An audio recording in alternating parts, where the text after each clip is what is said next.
में आज देखते हैं किरण आरेखों का उपयोग करके लेंस से प्रतिबिंब कैसे बनता है। पहली स्थिति है, उसमें अगर कोई बिंब मुख्य अक्ष के ऊपर रखा है और वहाँ से प्रकाश किरण आ रही है। प्रकाश किरण कैसे आ रही है? समांतर। तो अगर उत्तल लेंस होगा तो अपवर्तन के पश्चात क्या हो जाएगा? लेंस की दूसरी ओर मुख्य फोकस से गुजरेगी। और अगर अवतल लेंस होगा तो मान लो कोई प्रकाश किरण मुख्य अक्ष के समांतर चली तो लेंस की जिस तरफ बिंब रखा है उसी तरफ अपसरित होती प्रतीत होगी। जैसे हमने पहले ही देखा था कि मान लो कि ये उत्तल लेंस है,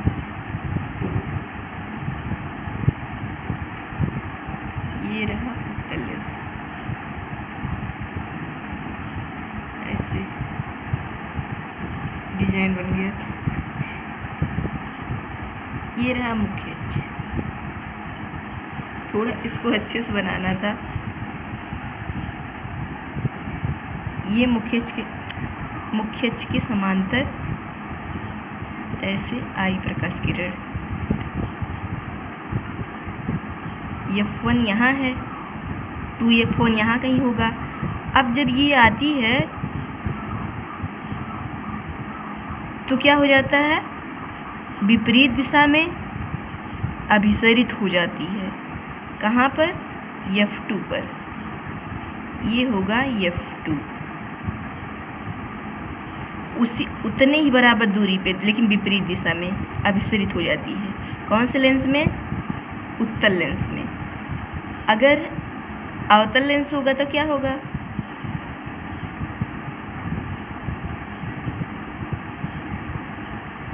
ये मान लो मुख्य अक्ष,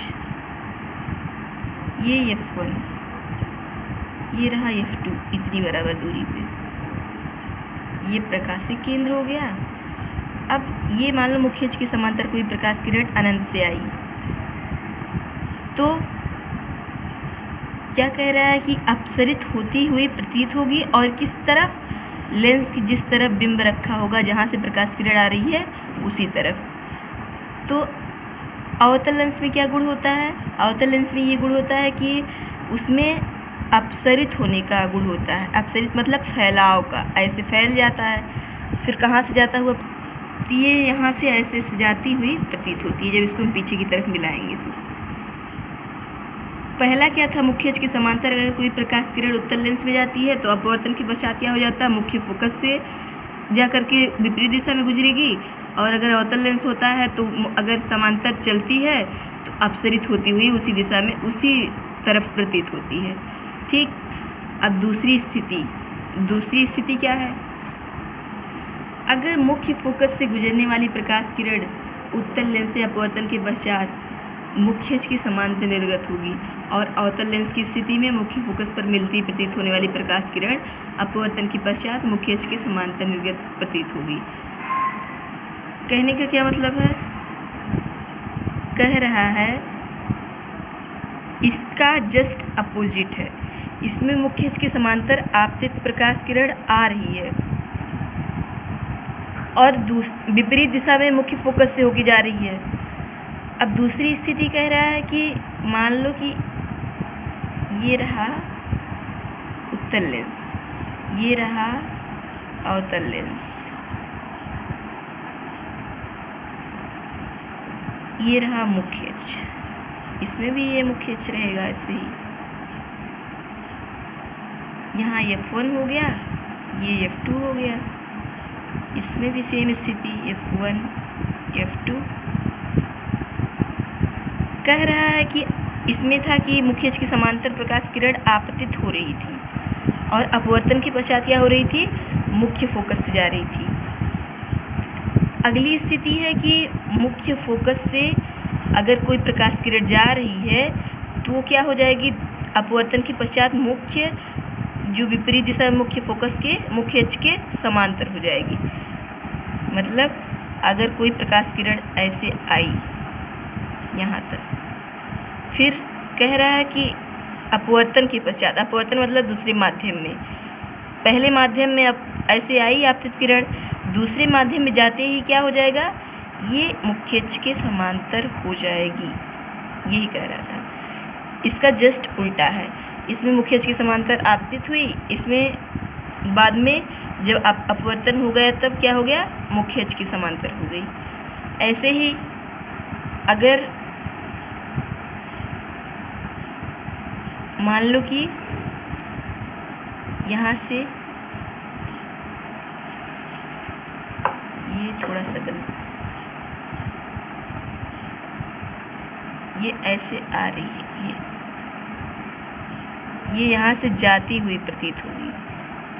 मान लो ऐसे आई, ये मुख्य फोकस तक जा रही थी, तो क्या हो जाएगा, इसमें अपसरित होने का गुण होता है, तो मुख्य अक्ष के समांतर ये भी हो जाएगी, लेकिन जाती हुई कहाँ से प्रतीत होगी, मुख्य फोकस से जाती हुई प्रतीत होगी।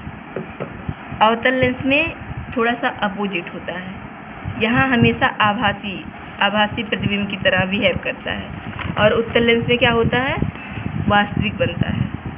और उत्तल दर्पण में क्या था, वहाँ इसका अपोजिट हो रहा था। अब अगला क्या है, अगला है कि लेंस के प्रकाशिक केंद्र से गुजरने वाली प्रकाश किरण अपवर्तन के पश्चात बिना किसी विचलन के निर्गत होती है, चाहे अवतल होगा चाहे उत्तल होगा। दोनों लेंस में प्रकाशिक केंद्र कहाँ होता है, ऐसे ही तो होता है, ये मान लो उत्तल लेंस, ये रहा अवतल लेंस, ये रहा मुख्य अक्ष, ये F1 हो गया, F2 हो गया, F1 F2। अब सबका प्रकाशिक केंद्र यहाँ पे होता है, चाहे अवतल हो या उत्तल हो। ये रहा प्रकाशिक केंद्र। कह रहा है कि अगर कोई प्रकाश किरण प्रकाशिक केंद्र से जा रही है, तब मान लो ये प्रकाशिक केंद्र से ऐसे प्रकाश किरण गई, दूसरे माध्यम में पहुँचते ही बिना विचलन की क्या हो जाएगी, उसी मार्ग से फिर से लौट जाएगी, फिर से उसका निर्गमन हो जाएगा। तो यही कह रहा था इसमें, इसी मार्ग पर फिर निर्गत हो जाती है। ऐसे इसमें भी होगा, दोनों के लिए स्थितियाँ सेम है, जैसे इसमें होगी उसी मार्ग पर फिर से निर्गत हो जाएगी। ये रहा किरण आरेख द्वारा प्रतिबिंब कैसे बनता है।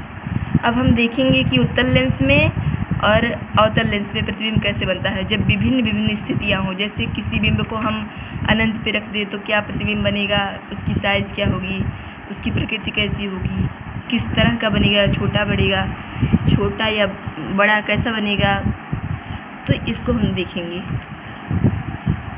यहाँ दिया है कि बिंब की विभिन्न स्थितियों में प्रतिबिंब का बनना। अभी हम समझ चुके हैं कि किरण आरेख अगर होता है तब कैसे बिंब बनता है, प्रतिबिंब बनता है। तो अब उसका यूज करके हम कम से कम 2 प्रकाश किरण गुजारेंगे अवतल लेंस से होकर के, और 2 ऐसे ही उत्तल लेंस से होकर के, जिससे हमको मतलब प्रतिबिंब की सही स्थिति पता हो जाए। अभी समझ लेते हैं, फिर इसको हम कर करके देखेंगे। अगर बिंब कहाँ पे रखा है, अनंत पर रखा है, तो प्रतिबिंब कहाँ बनेगा, फोकस F2 पर, मतलब विपरीत दिशा में। जैसे यहाँ पे F1 है, ये F1 है और F2 कहाँ है, तब यहाँ पे बनेगा, यही कह रहा है अगर अनंत पे रखी होगी। और प्रतिबिंब का साइज कैसा बनेगा, अत्यधिक छोटा और कैसा, बिंदु के आकार का। और प्रकृति कैसी होगी, प्रकृति होगी वास्तविक और उल्टा। अगर 2F1 यहाँ पे, जैसे 2F1 इसका दुगना होता है 2F1, और ऐसे इधर बनेगा 2F2। तो अगर कोई वस्तु 2F1 के परे, मतलब थोड़ा सा इससे दूर रखा होगा, तब कैसा बनेगा, तो F2 तथा 2F2 के बीच में बनेगा, तब प्रतिबिंब इसके और इसके बीच में बनेगा। कैसा बनेगा, बिंब से छोटा बनेगा, वास्तविक और उल्टा बनेगा। फिर अगली स्थिति क्या होगी, हम बिंब को कहाँ से लेके आ रहे हैं, अनंत से धीरे धीरे कर करके विभिन्न स्थितियों पर ला रहे हैं। पहले अनंत पे था, फिर इसमें एक स्थिति थी 2f1, उससे थोड़ा सा दूर रखे तब कैसा बना, फिर हम 2f1 पर रखेंगे तब कैसे बनेगा, फिर f1 और 2f1 के बीच में रखेंगे तब कैसे बनेगा, फिर f1 पर रखेंगे तब कैसे बनेगा, फिर प्रकाशिक केंद्र और f1 के बीच में रखेंगे तब कैसे बनेगा। कैसे हमने देखा था उत्तल दर्पण और अवतल दर्पण में, जब हम कभी उस पर वक्रता केंद्र पे रख रहे थे तो कभी अनंत पे पहले रख रहे थे, फिर तो अनंत से थोड़ा सा वक्रता केंद्र और अनंत के बीच में रख रहे थे, फिर वक्रता केंद्र पे रख रहे थे, फिर फोकस दूरी और वो वक्रता केंद्र के बीच में रख रहे थे, फिर ध्रुव और फोकस दूरी के बीच में रखे थे। तो इस तरह से ऐसी स्थिति इसमें भी लेनी है। वहाँ पे था कि वहाँ पे वक्रता केंद्र एक था, वहाँ पे सीधे वो मुख्य अक्ष पे ही था, लेकिन यहाँ क्या है, यहाँ मुख्य अक्ष पे वक्रता केंद्र नहीं है, क्योंकि गोला जब जाएगा तो वक्रता केंद्र थोड़ा थोड़ा उससे दूर जाएगा। मतलब वक्रता केंद्र यहाँ कहीं यहाँ C2 हो जाता है। इसको जब हम मिलाते हैं तो गोले का जो केंद्र बिंदु होता है वो तो अलग होता है, और जब दोनों मिलाकर के लेंस का जो केंद्र बिंदु होता है उसको कहते हैं प्रकाशिक केंद्र, वो अलग होता है। बस थोड़ा थोड़ा अंतर है, उसी अंतर को समझते रहिए, ज़्यादा दिक्कत नहीं होगी। अगला स्थिति क्या है, f1 तथा 2f1 के बीच में अगर कोई वस्तु को रखें, सॉरी इसको भूल गए, 2f1 पर अगर रखें तो दूसरी तरफ जाकर के 2f2 पर बन जाएगा, समान साइज का बनेगा और वास्तविक उल्टा बनेगा। उत्तल लेंस में हमेशा वास्तविक उल्टा बनेगा, बस अंतिम ये स्थिति आएगी, आभासी और सीधा बनेगा। अवतल दर्पण में हम देख रहे थे जब फोकस और ध्रुव के बीच में जब वस्तु को रख रहे थे तभी आभासी और सीधा बना था, बाकी स्थिति में क्या बना था, वास्तविक और उल्टा बना था। ऐसे ही जस्ट इसका बिल्कुल उल्टा यहाँ पे लेंस में लागू हो रहा है। वहाँ अवतल दर्पण के लिए था, यहाँ उत्तल लेंस के लिए है। सभी स्थितियाँ वास्तविक उल्टी बनेंगी और एक स्थिति आभासी और सीधा बनेगा।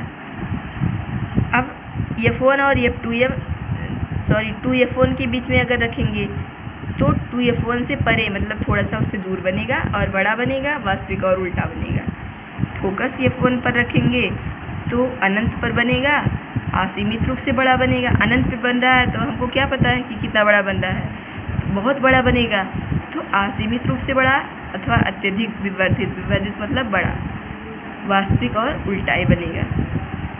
जब हम फोकस f1 और प्रकाशिक केंद्र O के बीच में रखेंगे, इसके और इसके बीच में रखेंगे, तब क्या होगा, इसी तरफ बनेगा और आभासी और सीधा बनेगा। कैसा बनेगा,